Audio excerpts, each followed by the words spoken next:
Here at today on the beginning of the 28th Kaju Monam,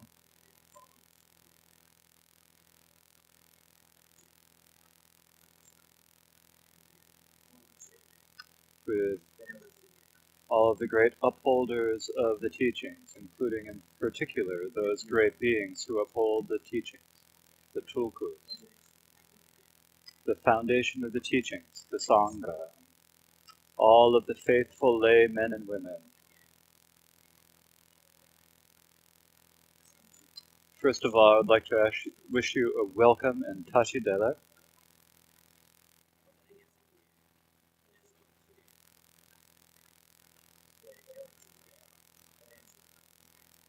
For all of us to gather here in this sacred and wonderful place of Bodh Gaya is wonderful. I'm very delighted, and I'd like to thank you all for coming. Today, on this first day of the Kaju Monam, this is the second session.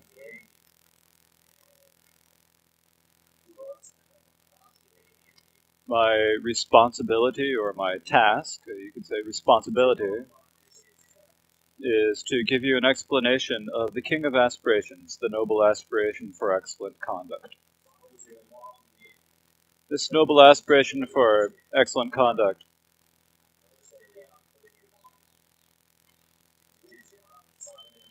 was the seed for when the Kala Rinpoche planted the seed for the Kaju Monam here. He started by reciting this aspiration 100,000 times, and so this is the great connection here.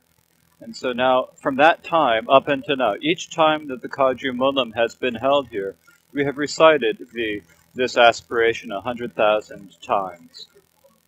And so this noble aspiration for excellent conduct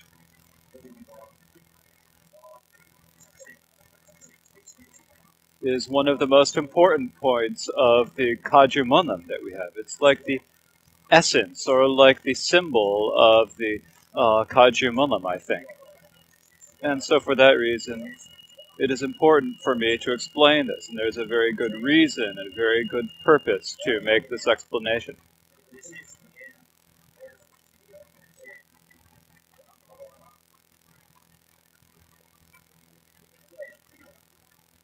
However, to have someone who can give me an explanation that can really give the great explanation that really hits the main points, so that everyone can really be helpful to the mind of everyone who listens.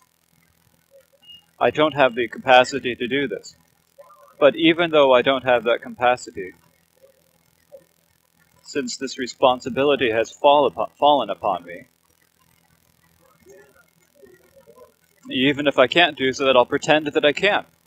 And so I'll teach in that way. And so from my own perspective, I'm trying to do this with a sincere motivation, and sincere and genuine motivation as I can.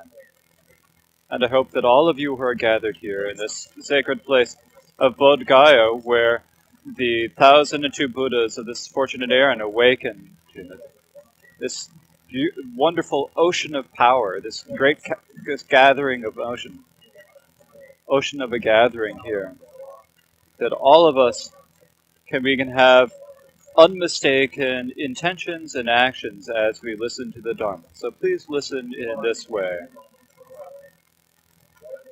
I've quoted this many times in the past, so it probably won't harm to say it yet again.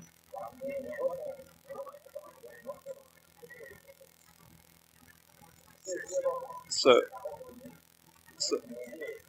when if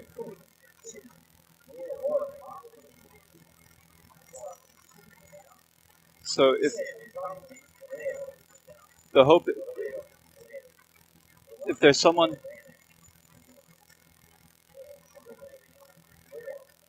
if we can try to take this up, if there's someone who is not able to practice up, if they practice this, if they hear this, at least it will help. So for us who can practice it, to be able to listen to this should be helpful.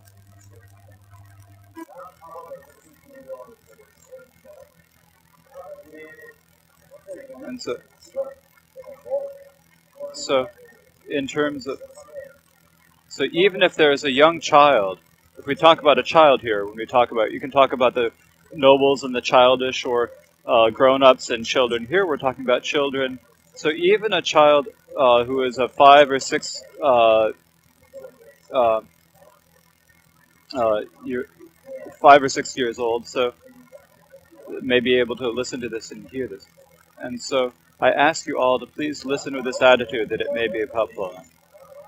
And so for the person who's teaching, since uh,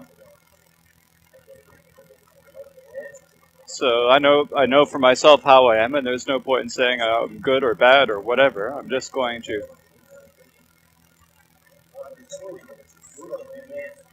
if I try, if I were trying to pretend to be someone big, something that, if I were filled with pride in something like a lion,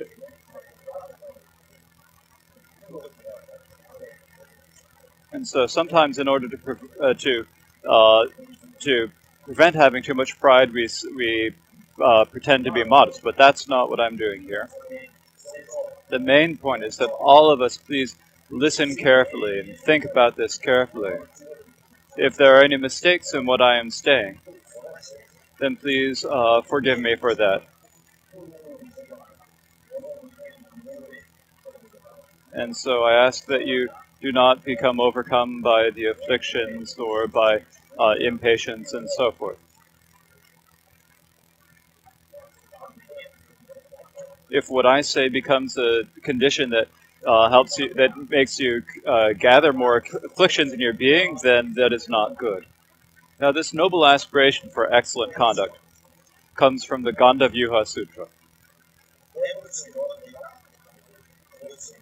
The Gandavyuha Sutra is one of the greatest of the Mahayana sutras. It's like the king of all the kings of all the Mahayana sutras. It's like the best, the epitome of them all. It's probably the most extensive and longest of all the Mahayana sutras, according to some explanations. But the Buddha taught this sutra over only the course of 21 days. So it actually was taught in a very short time. And the Skanda Sutra has many different versions of different length and different chapters. There's one that is in 81 volumes, one in 40 volumes, one and so there are different lengths. There are different number counts of the chapters, and then of the volumes. And there's another way you can count them in terms of the number of volumes. So there are different ways of measuring it. But the one that we have for us now, the greatest one, is the one that is in 81 volumes. That is not extant in Tibetan, but it is present in Chinese. But that 81 volume version is not the complete Gandavyuha Sutra, because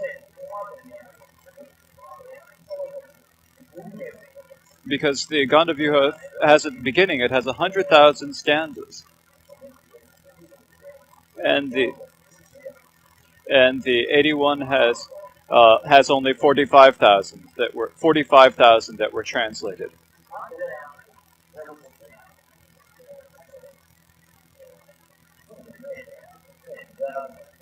And this Gandavyuha Sutra is actually said in 9 different places. It's not necessary to explain all of them here. But first,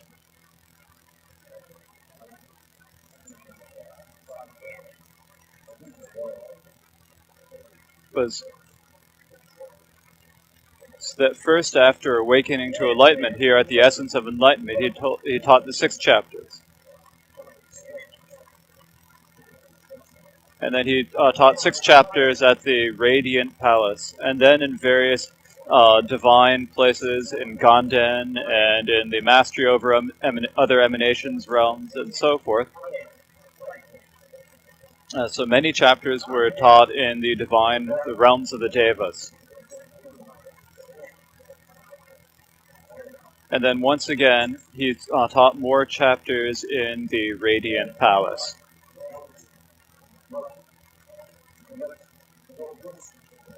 So in this way, there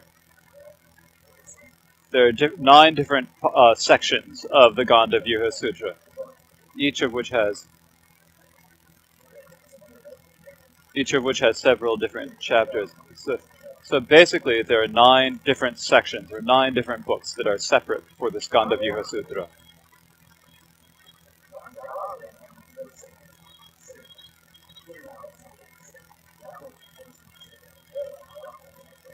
Now, before the Dharma spread in Tibet, the Mahayana, in particular, the Dharma, and in particular the Mahayana Dharma, spread in Tibet, in China.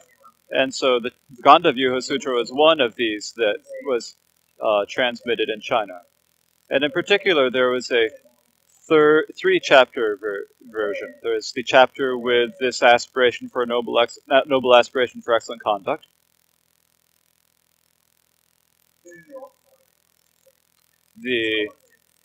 And a chapter on Gandavyuha and a chapter on pure conduct, and so the pure sphere of the Buddhas. And so these are the 3 chapters that spread very widely in China.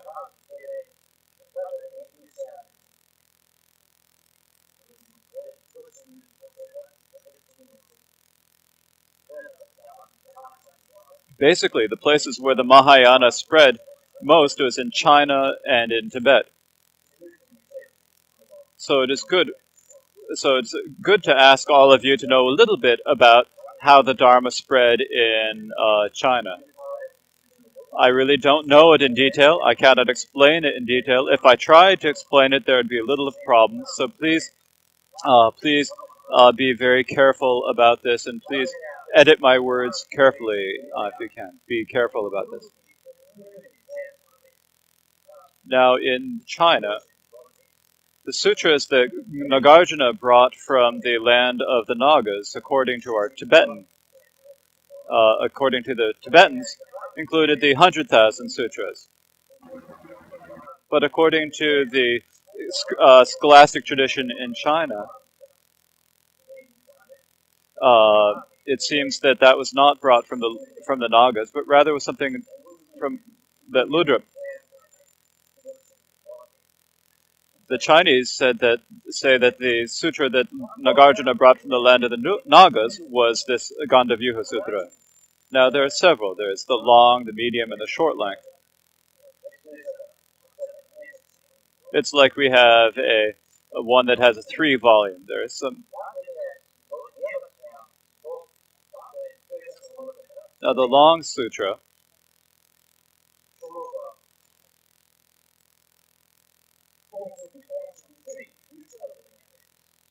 has as many verses as there are atoms in the billion-fold world realms of this universe, and that sutra is no longer extant.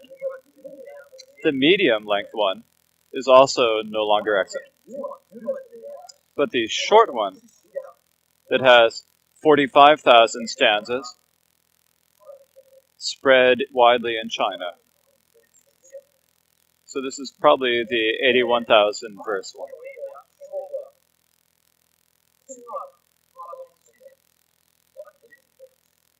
There was also a 55,000 one that was present in China, but not translated into China.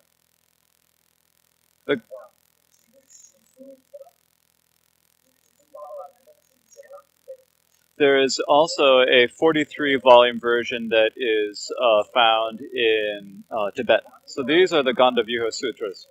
Now, among all of these, the Gandavyuha, as I said,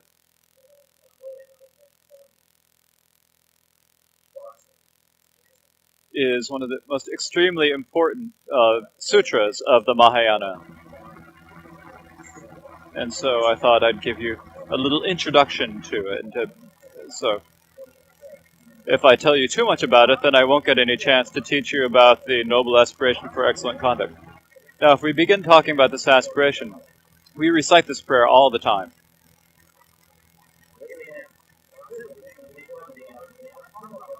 So we recite it all the time, but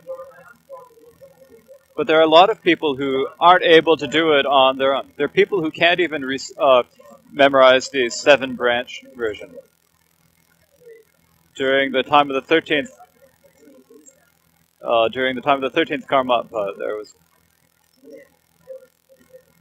behind there is a retreat spot where for the behind Surpa Monastery there's a retreat spot at the third Karmapa, and there was someone there, discipline master named Jiao Tsen, and he had very good intentions, but he didn't have much education.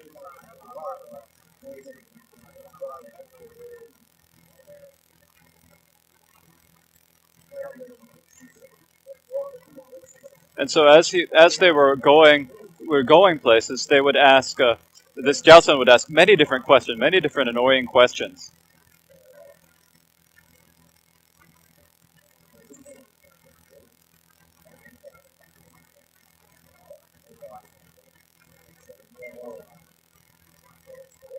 And so then, in response to these questions, the 13th Karmapa said, "Oh, we're very fortunate to come to this retreat cave of Rangjun Dorje. It's very good. It's very good for you to recite this seven-branch prayer."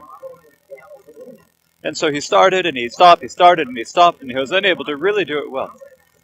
And then he thought, well, what is this seven-branch prayer? There's that seven-branch prayer that begins the noble aspiration. So then he tried again, he started and stopped. This is just, from the beginning. I prostrate to all lines among humans up to the dedicating to enlightenment and so forth. And if he's not able to recite that, if he can't recite the whole thing, if you can't even recite the last prayer, at least he can recite the prayer, I dedicate to enlightenment whatever slight merit I've gathered from prostrating and offering, confessing and rejoicing, and requesting and for making supplications. If you can at least recite that, that's very good, the Karmapa said. So he was at least able to do that, but not the whole thing.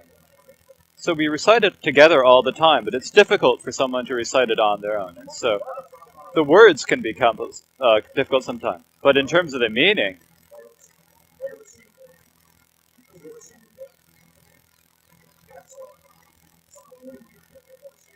since the Gandharva Sutra is one of the Mahayana sutras that is extensive of all the atoms in the billion worlds of this universe, it's something that's very difficult for all of us to get our minds around. But at any rate, we recite this all the time. And if we were able to actually think about the meaning, it would be good. If we could actually recite it with the words and the meaning mixing together, it would be it's very necessary to do that. If on the other hand, we can not even recite the word well and forget about the meaning, if we try recite in there, and just do this sort of half-baked version of the excellent conduct, then that's actually a real great loss for us.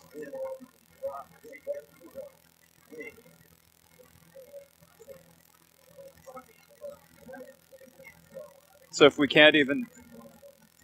aren't able to explain this, then how we can say that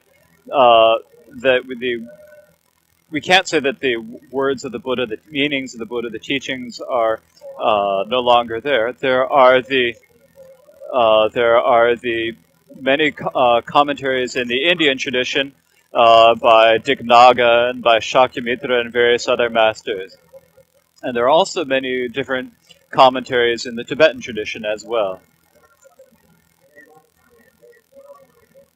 For example, there's the Mendong Sampo composed commentaries on this aspiration prayer. And that's a very short and easy to understand. And so if we have some time, we should at least look at it. So if we always recite if we recite it all the time and aren't able to explain it, not even explaining it to someone else, just being able to explain the meaning to ourselves, then that's not good. And so if we're in this spot where so even though I don't really know about it, in order to help everyone be able to develop interest in this, to be a helper for the blind, to be able to show to them, to the blind to be able to help them find things like that. That's what I'm trying to do here.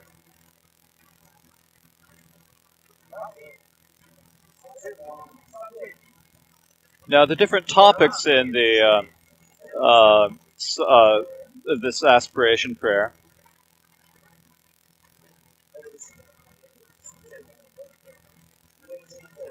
are described in a sort of background description at the beginning of this aspiration in the Gandavyuha Sutra in the Chinese version. And this says that there are 10 different great aspirations. So these are the 10 great aspirations of prostrating, praising, and offering, and so forth. And I think if we go take it from this perspective, it's very easy to do. If we, on the other hand, were to look at from the Tibetan present, there are many different parts of it. It's very difficult. It'd be very difficult for the translators. It'd be very difficult for the listeners. They know, where did we get to? Where are we? And so you would be able to understand anything. And it's not that you wouldn't be able to understand it, but just that it's like it's not something that it would be difficult for everyone to understand that. It'd be difficult for me to make it understandable. So it's not necessary for that. So please forgive me for that.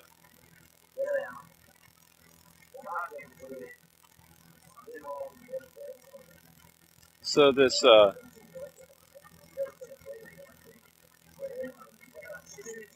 now the most well known of all of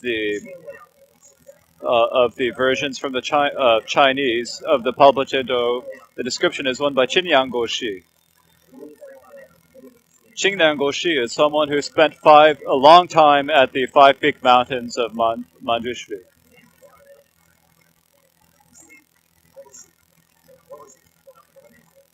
And so he became like a master of the kingdom. Oh, and there's also one by the master Qinyang,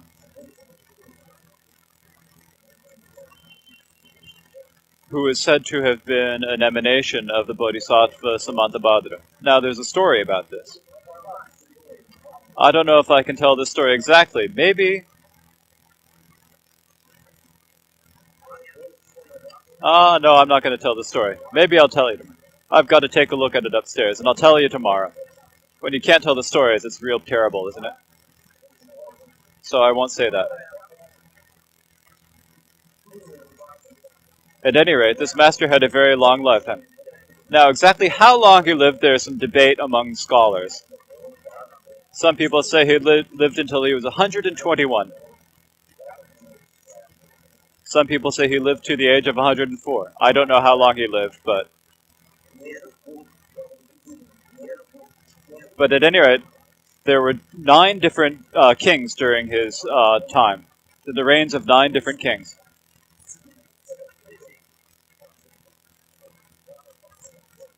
And he also had very excellent signs, physical signs on his body. Now we have a Chinese history that is translated into Tibetan that has a very long praise of this great master. So here's a great master, a great wonderful bodhisattva. And so this is the most famous of the commentaries on the Gandavyuha Sutra. In terms of the Chinese texts that were translated into the Indian texts that were translated into Tibetan, most of these follow the topics given by Dignaga. And so most of these commentaries are, most of the Tibetan commentaries follow Dignaga's. And there was a master, Chushe, who wrote the longest of the commentaries of this. And so he had a very extensive, long commentary on this. So now I'm not looking too much back and forth. I'm primarily looking at what is taught in the actual Gandavyuha Sutra from the Chinese. Whether you talk about it as the topics or however you talk about it as the 10 great aspirations of Samantabhadra. But there are some of them that need more explanation and those that have a lot of different parts. And so I think I will explain those longer ones that have many different sections according to the Tibetan traditions, the Sanskrit texts that are translated into the tradition. But, you know, but I'm not going to try to go back and forth saying, oh, these are the topics from this and this from that. I'm not trying to make myself look good. But basically, the sections are, first there is prostrations, and then there are praises, and then there is offerings and confession. So the first, and so forth. And so the first is prostrations. And so the verses are the ones that say, I prostrate to all lines among humans, as many as appear excepting none, and so forth, up to the line, completely fill the entire dynamic expanse. So this is 4 stanzas. So these are prostrations. So these are so in terms of Samantabhadra's aspiration, this is the aspiration of prostration, and so this is the prostration that, according to the topics of the outline, would have 4 different stanzas.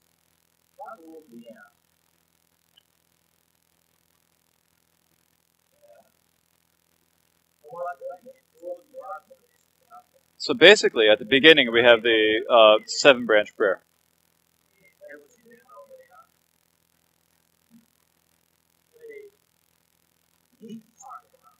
In the Gandhavyuha Sutra, the mental prostration and the mental and the physical prostrations are in the prostrations, and the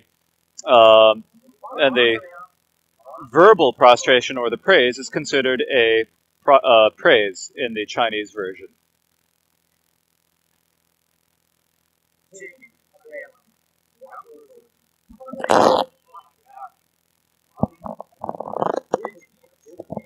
In general, this is how to enter the path of liberation and omniscience, and how to practice this path.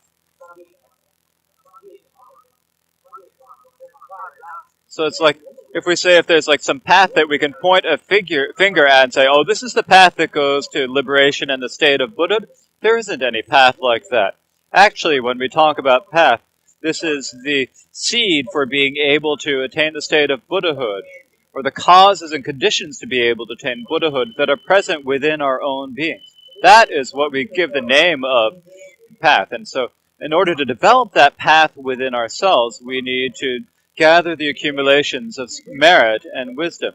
We need to purify ourselves of our misdeeds and obscurations. And so in this way, in order to gather the favorable conditions of the merit and to be able to purify ourselves of the harmful conditions, the impediments, the misdeeds and obscurations, we need to be able to focus our minds and change our ways of thinking. Just by doing that, it's difficult to develop real realization of the meaning. And so because that is difficult, we need to make efforts at gathering the accumulations and so forth. Now, there are many ways we can do this, but when we are there are many ways to gather accumulations and purify, but according to the Mahayana, the best way to do this is through the 7-branch offering. And among all the 7-branch offerings, the one from the noble aspiration for excellent conduct is one of the clearest and most detailed of the 7-branch prayers.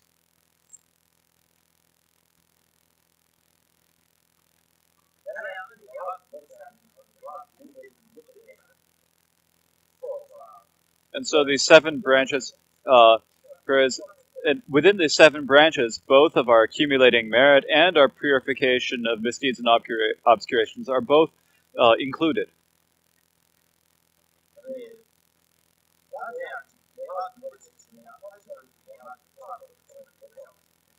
Now, sometimes when we talk about the 7 branches and they think, oh, this is kind of easy to do, prostrations and so forth. And we think that it's maybe not so important in this world. It's possible that we might think in this way.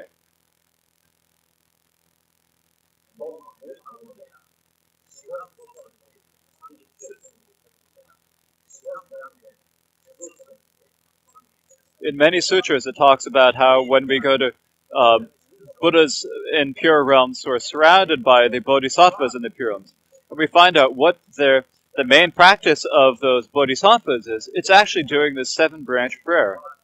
And so actually, the practice of these seven branches is not an unimportant practice.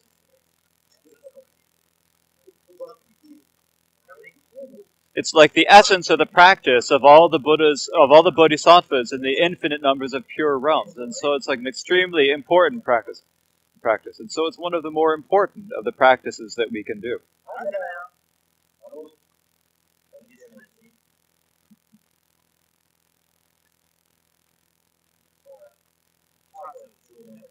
So at the beginning, as I said before, there are the prostration. Now, prostration, that's kind of difficult, isn't it?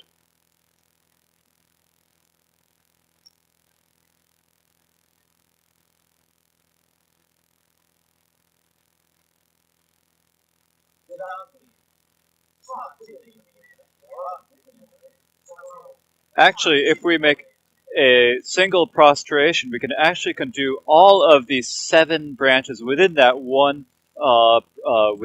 prostration. So a prostration is a practice of all seven branches.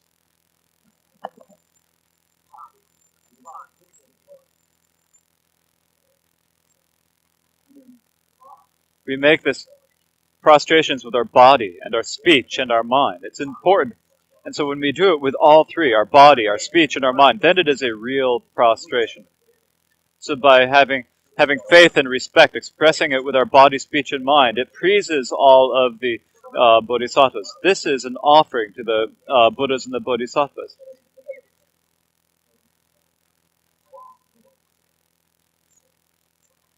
And so the pleasing the Buddhas is like one type of offering. It doesn't necessarily mean when you say offering that you're arranging an offering.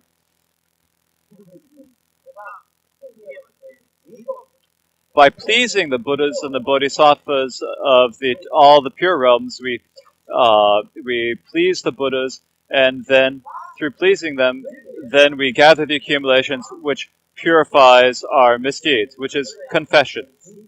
And then once we have made that offering, and we have purified ourselves, then we naturally rejoice, and so that is the aspect of rejoicing.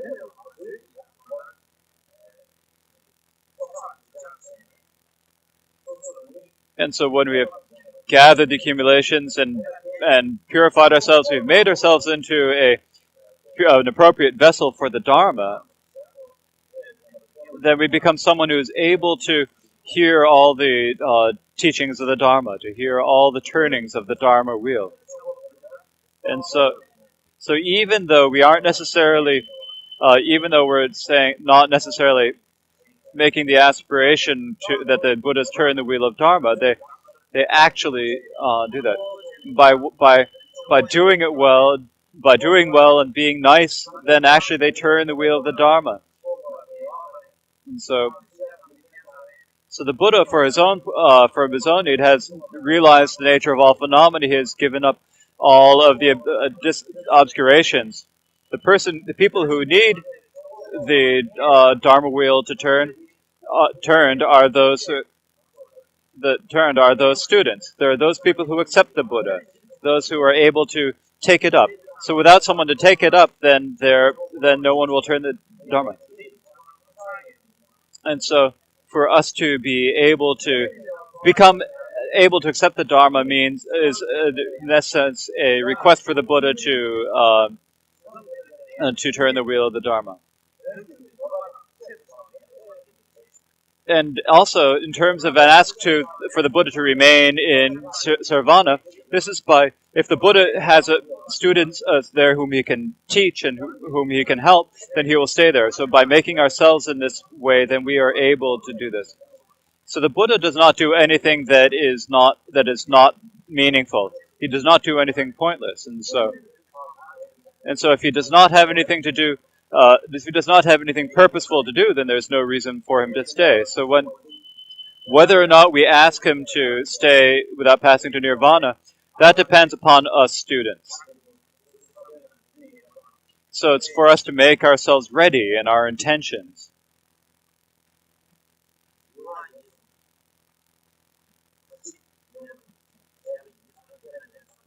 If there are even just a few people who are able to do this, the Buddha will stay, turn the wheel, the Dharma, and remain without passing. And all of these great, and when we dedicate all of these virtue to the great enlightenment, then in this single prostration, then it includes all of the 7 branches, and it is a really wonderful method to gather powerful method to gather the accumulations.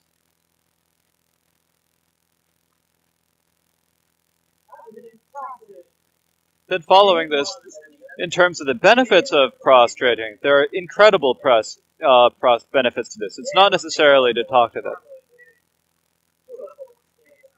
The sutras talk about 10 different benefits, but I don't remember them all. It's not necessary to explain them. But basically, when we are studying, or in the summary of the trainings composed by Shantideva, if we prostrate one prostration, then the area... How is this?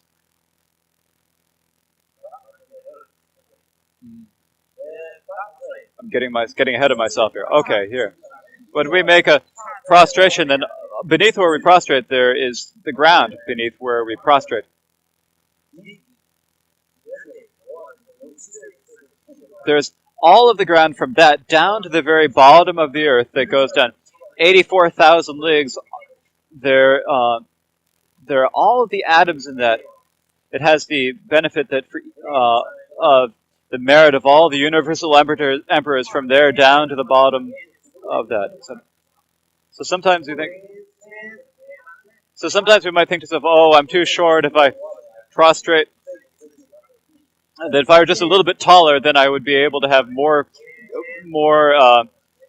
ground underneath my body. I'd be able to get more of a benefit from that." So we think that's why. We think that therefore the full prostrations are more benefit. So we think that a half prostration covers less ground. It's in comparison to a full prostration. Half prostration covers less ground, so there's less area underneath it and less atoms, and so less merit in there. So we think there's some.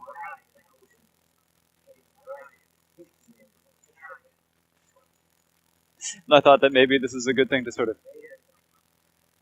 keep in mind, like an idea of the benefits to keep in mind. At any rate, it's benefit to just keep us in mind. Of course, what a universal Chakravartin emperor is, we can't necessarily understand that. Yeah, someone who has... Think of maybe like as, the American president. Of course, I don't know if the American president is having much fun. But of course, there are great benefits. So maybe I'll tell a story about this. There's a real story from Shanghai in China. I've told this to many people. This is a real story, and it came out in the newspapers. There was a pig farmer. As far as a pig farmer or a butcher. And when he was... when he came to the time of death, there was a monk who came to him and who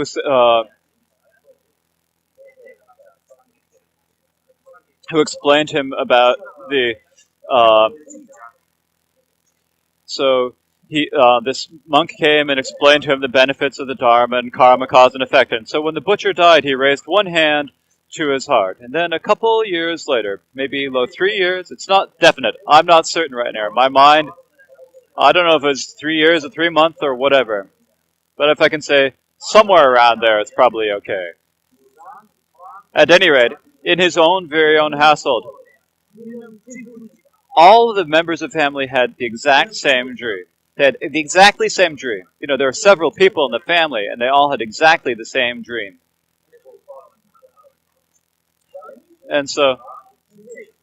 And so in their dream,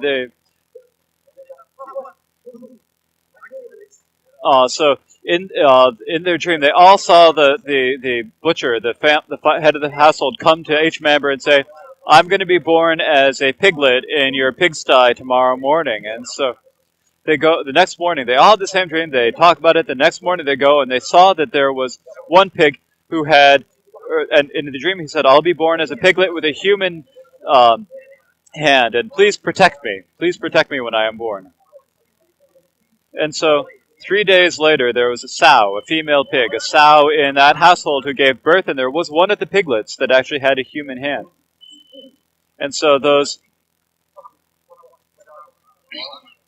they took this piglet and they, with a human hand, and the family released it in a monastery where it would be safe, where its life would be saved.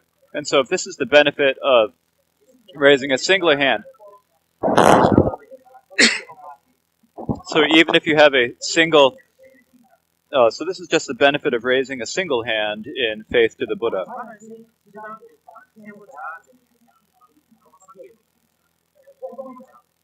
Generally, when we talk about joining our palms, raising our palms in prayer, we talk about joining our two paws. We have to have them two palms touching, and we leave this empty space in the middle, not flat. We leave an empty space, and when we explain this, the reason for that is that when the hands are empty, this represents the selflessness and the Dharmakaya. So even if we can't understand that, if we have some sort of an understanding, some sort of a feeling about this, it would be very helpful.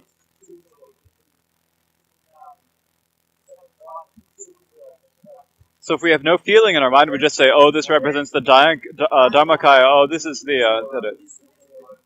Otherwise, we might as well bring a mobile phone and say, "Oh, this number is the Dharmakaya," or whatever. For example, if we talk about the hats, the crested hats, there are many different explanations of the hats, the meanings of the hats, the shape, in the inside is this, and, that represents the Vajrayana. When we explain them in this way, then from one perspective, this is the blessing of the previous lamas.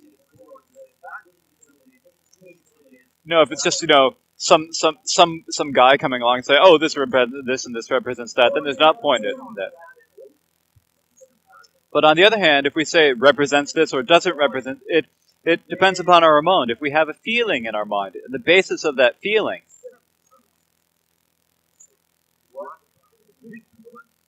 if we can sort of change within our mind or transform our minds or transform ourselves, then that is when it has actual meaning. So at any rate, when we talk about joining our hands, palms, and leaving an empty space, representing selflessness, and so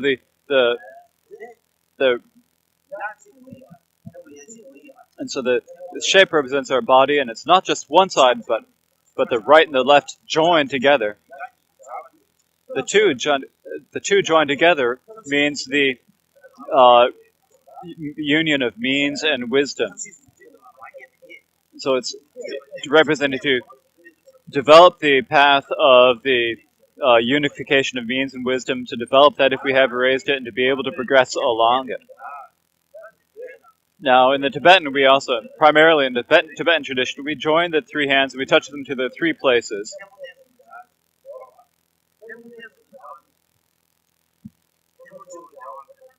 So when you join the three hands, when you touch them to the crown of our head, then this is related to the Vajrayana. When we relate it to the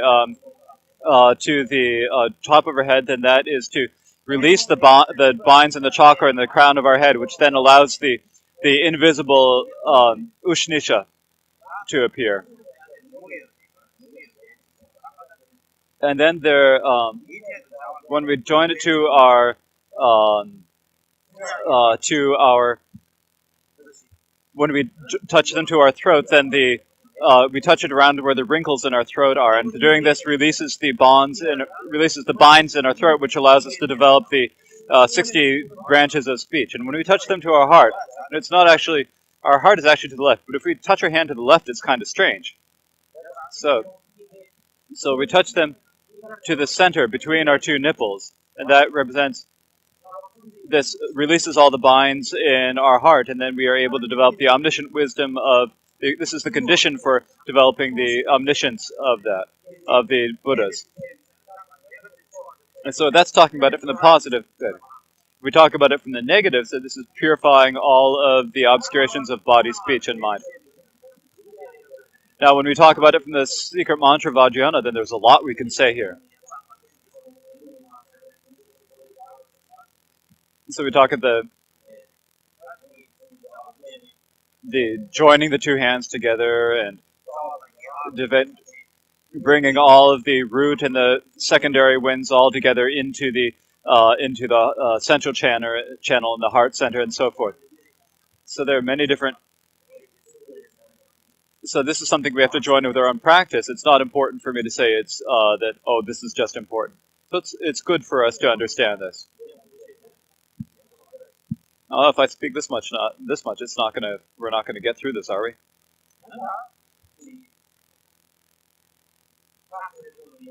So even when we prostrate,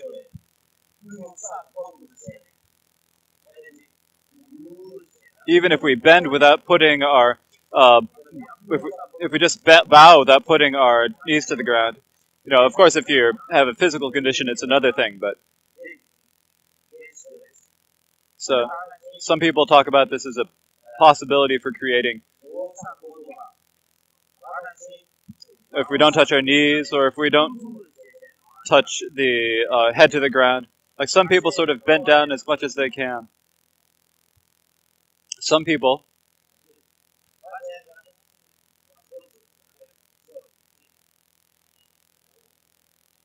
there's all this. There are many different ways of prostrating in this.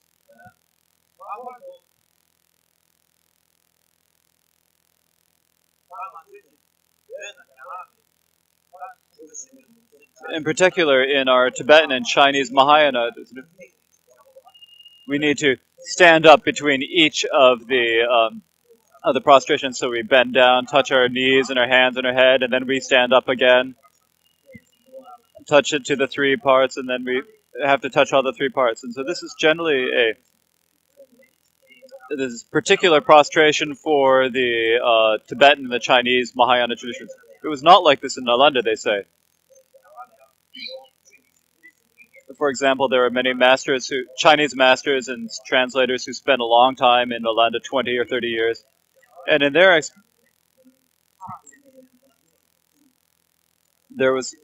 no discussion of standing up between every prostration. It's like we prostrated at first in the morning. So you're kneeling, and when you kneel, then you just touch your head to your palms to the ground 3 times. It's not necessary to stand up all the time. But in the Vajrayana, in particular in the Vajrayana, when we do the 4 full prostrations,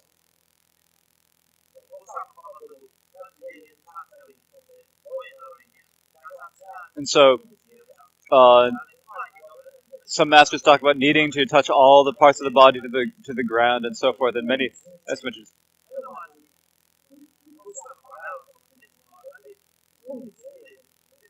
And some people talk about doing this with holding our breath. It's not if we just do. When we prostrate, we should hold our breath in this way if we don't do this. Now, actually, when we prostrate, it can be kind of scary how people prostrate. It's so like people, some people prostrate and, the whole house starts to shake and you think, oh, it's over, I'm thinking, it's like in my mind, almost having a heart attack. It's really loud sound. So, wondering why is it necessary to do that? So the main reason for prostrating is to show respect. And the way we prostrate, actually doesn't show respect. Sometimes it makes sometimes it frightens the lama, and sometimes it even gives the lama a cold. We can't give the 3 jewels a cold, but the lama, Even though he's the field of qualities, there's a danger that he can get a cold or something. And so don't do all sorts of different things. It's just prostrate properly, and that is very good. And if we explain it, if we explain it in detail, I'm going to go over time here.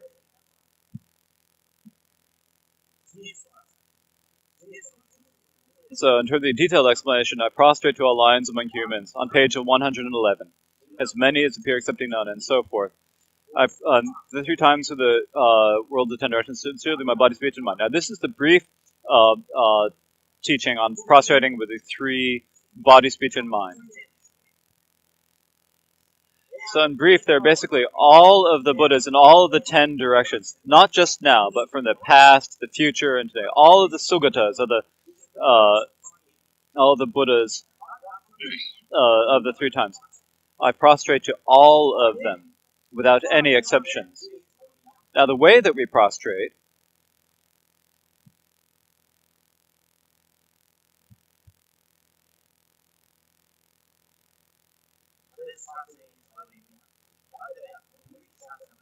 So first we prostrate with our body, as it says here. With the power of this prayer for excellent conduct, I fully prostrate to all victors with as many bodies as atoms in all rooms, with all the victors right before my mind. Now what this is teaching is,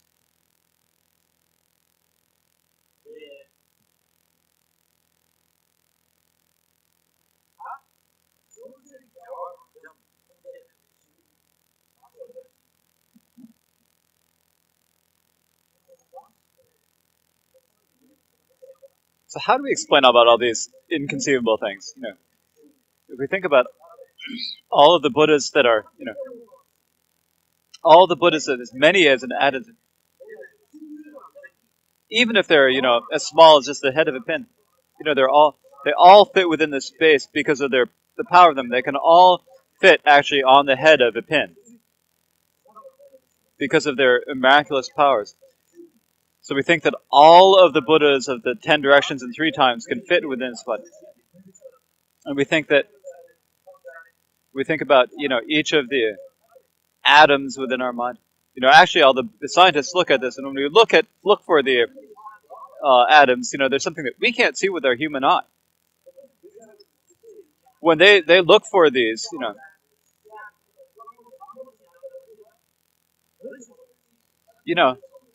when we talk about the paractals, we talk about the various different sizes of atoms. They're smaller and smaller, but the smallest of every particular particle that we can have, even of the very smallest of any particle, we have to imagine that all of the Buddhas of the 3 times and all the pure realms are here within that spot.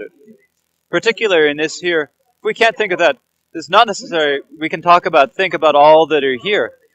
Put that aside. Think about all of on just one single atom, there are all these Buddhas. And we think that it's not just that one single atom, it's all of the atoms that are in front of us. And when we prostrate with our body, we also imagine that we have as many bodies as there are atoms in all the realms of all the 10 directions. Now, when we talk about the Gandavyuha Sutra, it doesn't work with scientific explanations. According to the scientific explanations, the scientists say that our world is part of a solar system. It's like the 3rd planet around this sun in this solar system. Now, there are many suns like that. And it was like our own Earth, like 10 million or something that will fit within the sun. The size of the Earth. If we put 1 million of these together, that'll fit. Hundreds of millions. Tens or hundreds of millions will fit.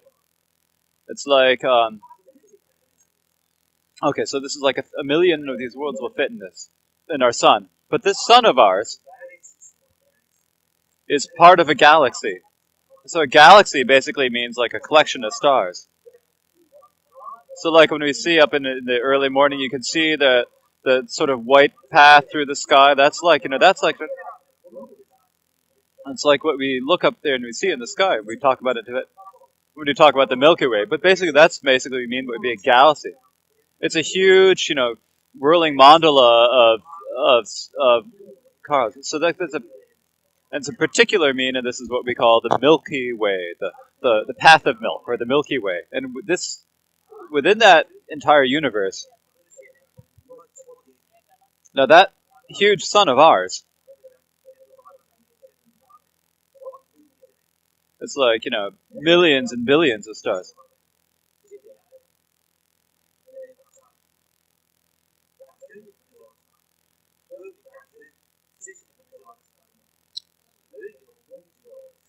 Now the size of this whole galaxy is so big that it would take light, 100,000 years to go across it.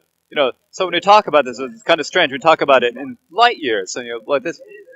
It's like when you talk about the time it takes the sunlight to reach the Earth. How many seconds does it take? It takes like 8 seconds for the light from the sun. I'm not certain about this. 8 seconds from the light to go from the sun to us. So it takes 8 seconds from the time it leaves the sun to the time it gets to the Earth. So when we talk about the speed of light, so when we, so in a single second,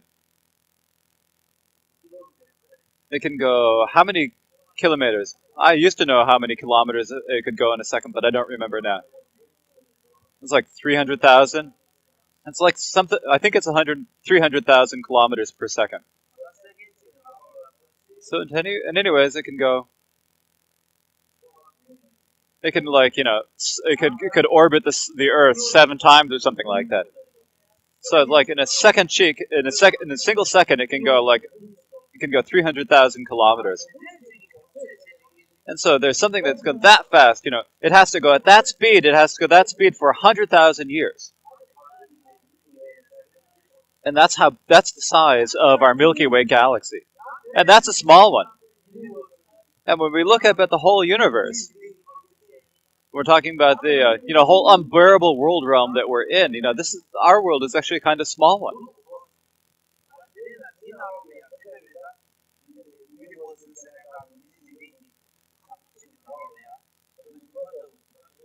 And so when you think about how many stars there are in this huge world realm that we're on, it's more than there are, grains of sand in this world. There's no way we can talk about it. So so it's like they say, if you count, it's more. The scientists say, basically there are more than there are grains of sand or grains of earth in this world realm. And so, if we have no idea how many there are. When you think about something that huge, there's no way we can know about it. This is something that we just aren't able to get our minds around it. In this unbearable world realm that we have here. And so we have as many bodies as there are atoms in this unbearable world realm. And we prostrate to the infinite numbers of Buddhas in this infinite world realm. So we're talking about this infinite. It's like, no way to understand this. But it's not something. Of course, we can't necessarily visualize it. We think to ourselves, we sort of imagine it. We think to ourselves. We actually can't, emanate that many bodies ourselves. But because of the miraculous bodies of our bodies, and because of the inconceivable, infinite thoughts of intentions of beings, we think of so many different thoughts that we have for sentient beings. So because of our infinite numbers of thoughts, the infinite numbers of Buddhas, it becomes. We think this way, and we make the aspirations, and the Buddhas make aspirations. If we have these two come together, then it works well. And so that is our prostration with our body.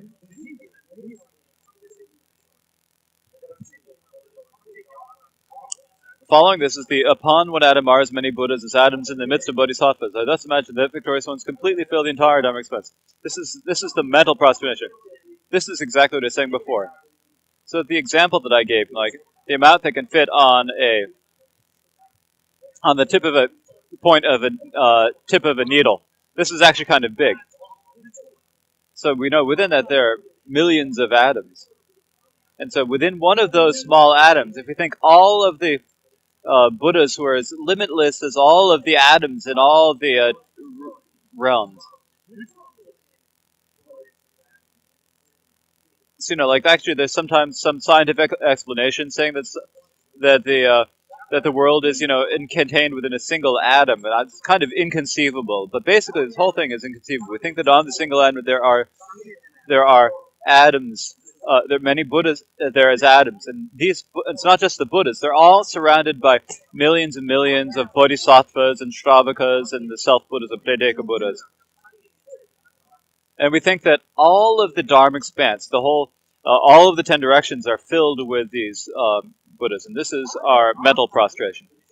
Following this comes our prostration with speech. And this is the part which says, with sounds from oceans of melodious traits, I extol the qualities of all the victors, whose oceans of praiseworthiness will never run dry. Praise all of the Sugata's. So you can talk about this as either the verbal prostration, or you can call this the second section, the praise. Now, some lamas explain praises in this way. Now, we've emanated millions of bodies, right? And each of these bodies has an innumerable numbers of heads, and each has an innumerable of minds. But actually, this is what some people say, but it's kind of difficult to understand. So, like, one person has like an infinite number of heads, and each of those infinite numbers of heads has an infinite number of mouths. This is something we can't conceive. Now, some teachers of the stages of the path would say this is not easy to get our minds around.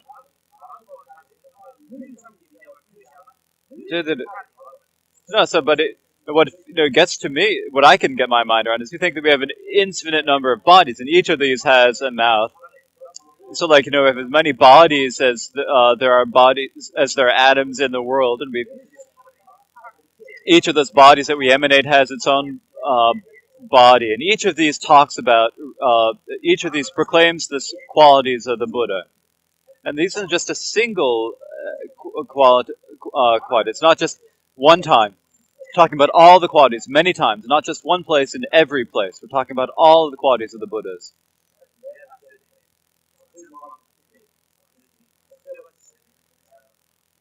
Some people, if we say that if we make a good praise through this aspiration of excellent conduct, if we make this aspiration, if we put it out on the website, everyone can understand it. It's like one way of saying it. But however we do this,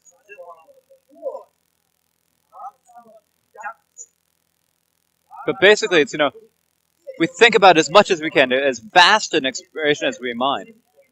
It's not limited by the size of this world. And the reason for doing this is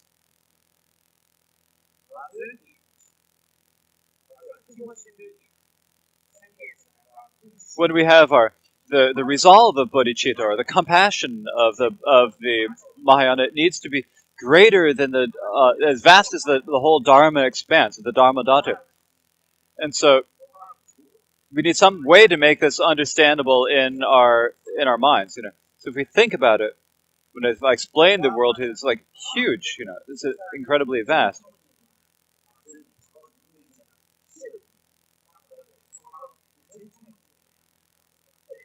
We need to be able to have the feeling of our compassion reaching out to every single atom that there is, even the smallest atom, and going to all of the atoms of this universe, of all the universe and all the beings. We have to imagine that the light of our compassion illuminates all of the atoms of all the beings in all the universe, and that all the beings of the universe are filled with the light of our compassion. That is the way we need to think about it. So I explained a lot about prostrations, right? But the one thing that you need to understand is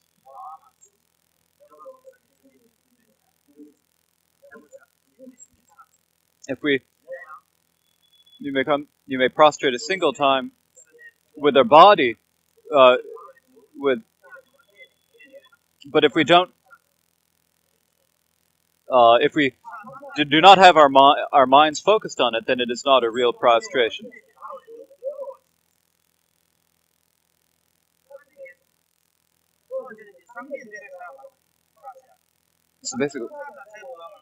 So actually, from the Buddhist perspective, there's no need to prostrate to him. It doesn't matter to him whether we prostrate or not. Lots of people have prostrated to him. There's no need for him. He's already got what he's needed. And so that prostration for him is not for his benefit. It's for us. It's to gather the accumulations and to purify the misdeeds. It doesn't change the Buddha in it, does it? The reason for prostrating the Buddha is to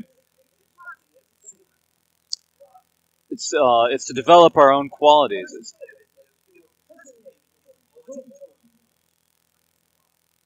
So so so there's not really actually the Buddha said there is not a person who deserves to be respected in this world. Even if there's someone who there's someone there are very few people who have actually qualities that are worth understanding.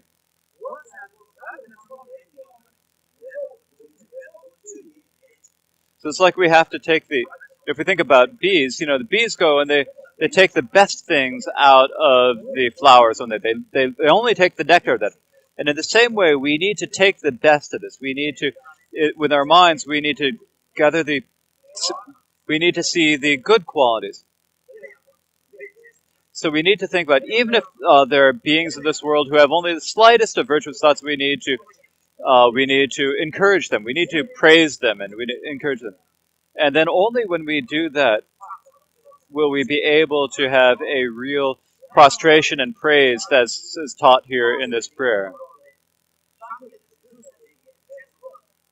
Otherwise, it's like we're worshiping a god instead of practicing the Dharma and following the examples of the Buddhas and Bodhisattvas. And so this is not that we don't have to think upwards. We need to think down. We need to think about those Buddhas. We need to be able to think that we need to be able to all the people who are so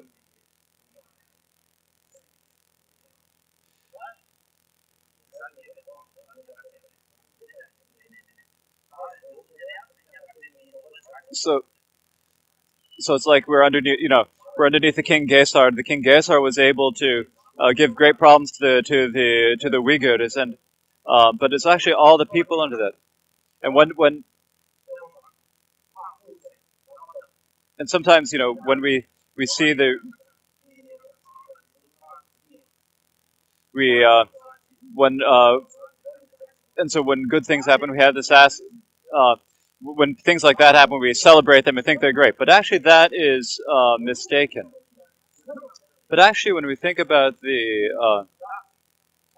need to think about all the beings, all the uh, when we what we need to respect is the virtue of all the beings in all the infinite world realms, not the worldly accomplishments or conquering or so forth. We need to think about the even the slightest virtue that any being in this world has them. And so that is why we prostrate in order to that. It's not saying, oh, it's we think, oh, I'm only showing respect to the Buddha, then it's not that. We need to prostrate to all of the virtue of all the beings in all the infinite worlds. And when we prostrate here, we think that we're doing this not just to one being, but to all of the Buddhas and all the Bodhisattvas of the pure fields of the 10 directions. So this inconceivable, unfathomable, infinite number of beings that we're prostrating to. Now, following this, we will have some meditation. Now, I've gone over time.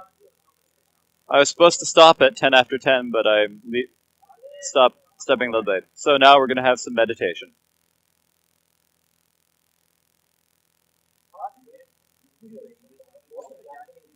Now, since you're members of the practice tradition, you know how to meditate, right? Now, today we're going to meditate on bodhicitta.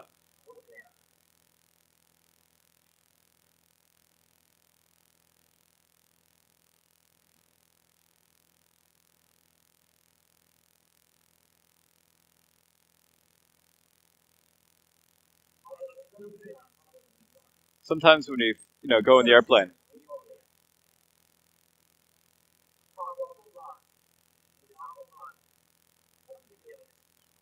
you can see all these. When you look down, you see all these incredible numbers of households, and you see the roofs of all these houses, but you can't see the beings in them. When you look down, you think, wow, it's incredible that there could be so many people in this world. How is it they could have built so many houses? That sort of thought happens, right?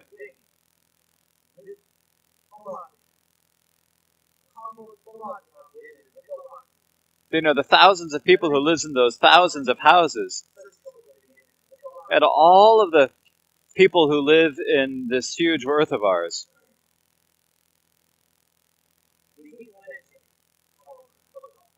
none of them have really brought them happiness. They've all just undergone hardships and difficulties and problems. They've had lots of problems, up to the point of even coming to death. But they've still not attained the ultimate happiness. Now, whenever it is, they're always unsatisfied, just unhappy. That's how we lead our lives. And the reason that this is so is because we live with mistaken intentions. It's not, it's not, it's not, it's not that we can't, no, food is wrong. It's not that we're wearing our clothes wrong. It's not like saying, oh, you're not wearing Tibetan costume. It's not that. It's not not the way our mind is, that our speech is, the way we talk to you. It's primarily in our mind, the way we think. And the reason is that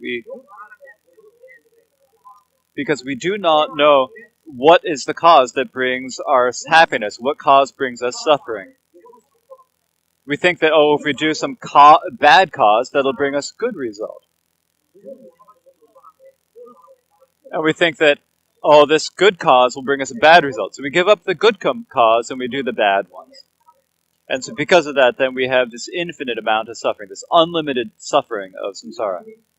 And so this mistake is infinite, or is limitless, and so it's not just a single day, it's not just 24 hours, it's not just a month, it's not just a year, it's not even, all the years, our entire lives, we end up living in pain and suffering. And so we live oppressed by this suffering. If we had some sort of a protector in this situation, it would be good, but we don't have a protector. And the reason for that is, for example, if we had an illness in our body, there's some place we can go. We can go we can take medicine, but not everyone has that.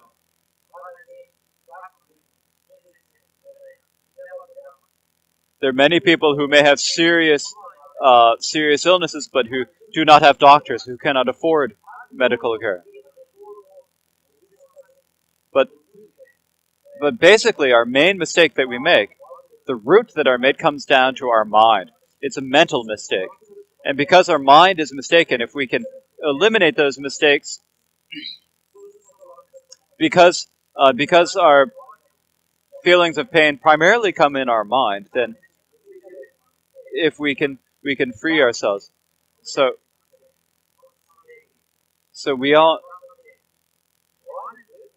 all the people of this world want to be happy. They want to be free of suffering, but now they do not have happiness. They have a lot of suffering. So we have compassion for them. It's not thinking, oh, those poor thinkers, too bad for them. We should actually think that we ourselves, with our body, speech, and mind, going to use our body, speech, and mind to free them from their suffering and bring them to happiness. And so thinking in this way, rest in meditation on this for 3 minutes. Okay, now I've taught about this, let's think about it. So keep track of the time.